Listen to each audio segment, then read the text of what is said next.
श्रीराम समर्थ.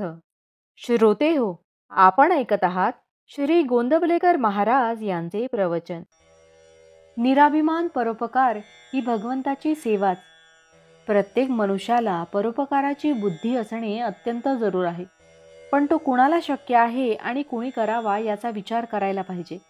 ज्या शेतात पाणी भरपूर पुरून उरत असेल त्या शेतातले पाणी बाहेर टाकता येते आणि ते हितावहही होते.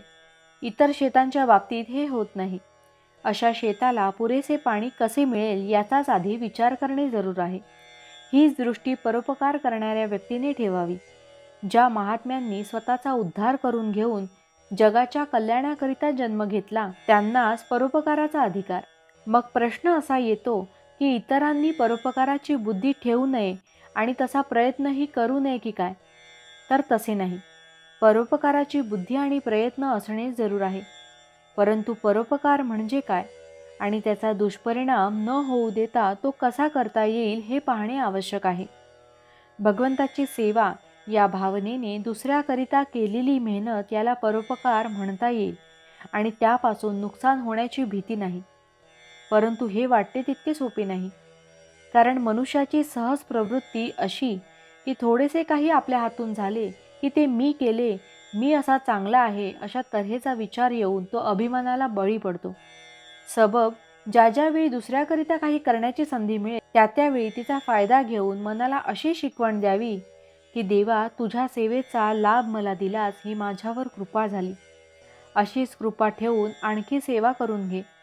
ही विचारसरणी जागृत राहिली नाही तर आपला कसा घात होईल याचा पत्ताच लागणार नाही. म्हणून अत्यंत जपून वागणे जरूर आहे. परोपकार याचा सरळ अर्थ परोपकार म्हणजे दुसऱ्यावर केलेला उपकार.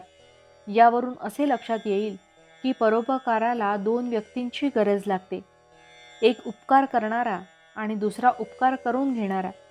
जगातल्या सर्वसाधारण व्यक्ती पाहिल्या तर आपल्या स्वतःवर असे दिसते की मी एक निराळा आणि प्रत्येक व्यक्ती आणि वस्तू मात्र गणिक सर्व जग निराळे.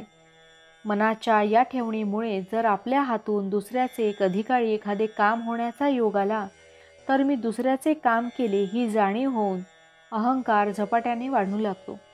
म्हणून परोपकाराच्या बाबतीत अत्यंत सावध राहण्याची सूचना सर्व संतांनी दिली आहे. नामात राहिले म्हणजे अहंकार नाहीसा होऊन सावधानता येते आणि चित्त शांत होते. भावार्थ, जगात परोपकारी म्हणून नावाजलेले पण भगवंताचे अधिष्ठान नसलेले मोठे मोठे लोकसुद्धा मानाविनात कोठेतरी अडकले वाचून राहणार नाहीत. जानकी जीवन स्मरण जय जय राम. महारुद्र हनुमान की जय. समर्थ रामदास स्वामी महाराज की जय. सब संतन की जय. श्री अनंत कोटि ब्रह्मांड नायक राजाधिराज सच्चिदानंद सद्गुरु श्री ब्रह्म चैतन्य महाराज की जय. जय जय रघुवीर समर्थ. आता आपण 13 वेळा नामस्मरण करूया. श्रीराम जय राम जय जय राम. श्रीराम जय राम जय जय राम. श्रीराम जय राम जय जय राम. श्रीराम जय राम जय जय राम. श्रीराम जय राम जय जय राम. श्रीराम जय राम जय जय राम. श्रीराम जय राम जय जय राम. श्रीराम जय राम जय जय राम. श्रीराम जय राम जय जय राम. श्रीराम जय राम जय जय राम. श्रीराम जय राम जय जय राम. श्रीराम जय राम जय जय राम. श्रीराम जय राम जय जय राम. जय श्रीराम.